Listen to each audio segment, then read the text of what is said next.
আসসালামু আলাইকুম। বিনোদন বাংলায় আপনাদের সবাইকে অনেক অনেক শুভেচ্ছা।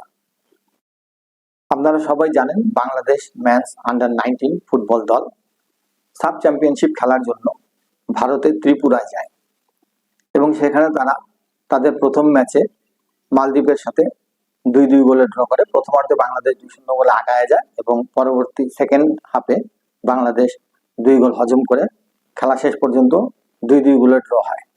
সেটা ছিল বাংলাদেশের প্রথম ম্যাচ। দ্বিতীয় ম্যাচে বাংলাদেশ ভুটানকে 3-0 গোলে পরাজিত করে এবং সেমিফাইনালে উন্নীত হয়। সেমিফাইনালে বাংলাদেশ নেপালের সাথে 2-1 গোলে জয়লাভ করে। এই ম্যাচেও বাংলাদেশ প্রথমার্ধে 2 গোলে আগায় যায় এবং দ্বিতীয়ার্ধে নেপাল 1 গোল পরিশোধ করে। খেলায় বাংলাদেশ 2-1 গোলে জয়লাভ করে ফাইনালে উন্নীত হয়।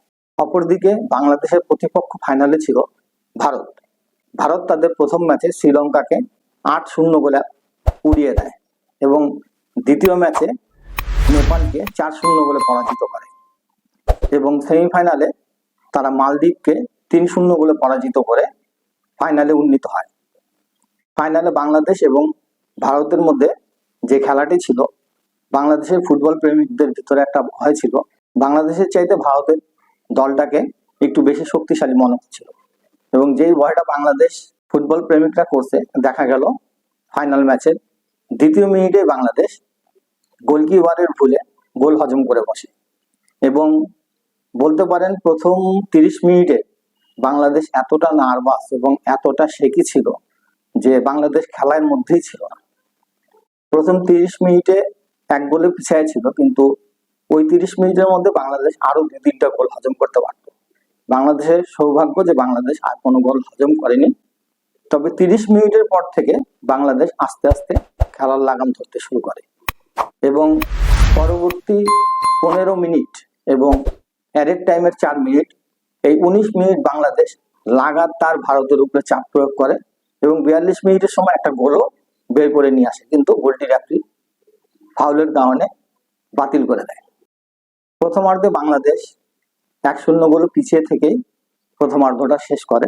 দ্বিতীয়ার্ধে শুরু থেকে বাংলাদেশ আবার চাপ শুরু করে এবং 61 মিনিটের মাথায় বদলি খেলোয়াড় জয় বাংলাদেশকে সেই কাঙ্ক্ষিত গোলটি এনে দেয় এবং বাংলাদেশ খেলায় সমতা ফিরায় আনে 1-1 গোলে এবং তারপর থেকে আবার বাংলাদেশ ডিফেন্সিভে চলে যায় এবং ভারতের লাগাতার চাপের মুখে বাংলাদেশ একরকম ভেঙে পড়ার মতো অবস্থা হয়।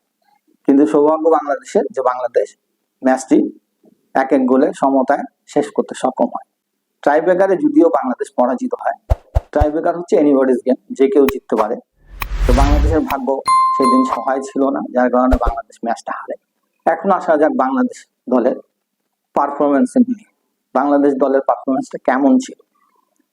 সত্যি কথা বলতে কি, বাংলাদেশ দল একদম প্রথম ম্যাচ থেকে ফাইনাল ম্যাচ পর্যন্ত বাংলাদেশ দলের যে প্লেয়ার গুলো ছিল তারা টেকনিক্যালি যথেষ্ট সাউন্ড ছিল এবং ইন্ডিভিজুয়ালি তাদের যে স্কিল ছিল সেই স্কিল মানে অসম্ভব রকম ভালো স্কিল, যেটা আমরা কল্পনাও করতে পারিনি আমাদের যুবরা এত ভালো ফুটবল খেলে।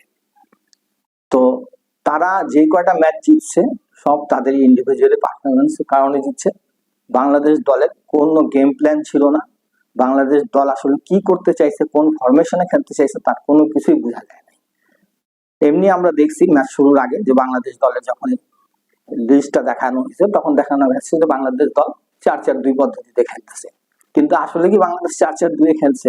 মোটেও না। বাংলাদেশ যে কি করছে সেটা আমরা নিজেরাই বুঝতে পারি না, যে আসলে তারা কোন ফরমেশনে খেলতেছে এবং তারা কি ধরনের ম্যাচ খেলতেছে।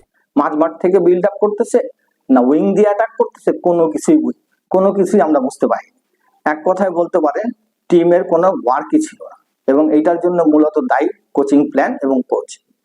তারা দলকে সুসংগঠিত করতে পারেনি। দলের ইন্ডিভিজুয়াল যে স্কিল ছিল এই স্কিলের কারণে আমরা মান সম্মান নিয়ে ফিরে আসছি বলতে পারেন, কারণ যে কটা ম্যাচ আমরা জিতছি, যে কটা ম্যাচ আমাদের প্লেয়াররা জিতাইছে তাদের ব্যক্তিগত স্কিলের কারণে জিতেছে এবং বাংলাদেশের কোনো গেম প্ল্যান ছিলই না। আমি এক কথা বলতে পারি যে এই কোচ ভাই চলবে না।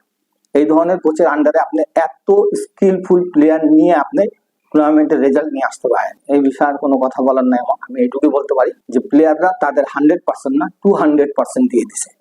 প্রত্যেকটা প্লেয়ার তাদের নিজেকে উজাড় করে দিছে এবং মোট কথা বলতে পারেন যে বাংলাদেশের মান সম্মান তারাই রক্ষা করছে।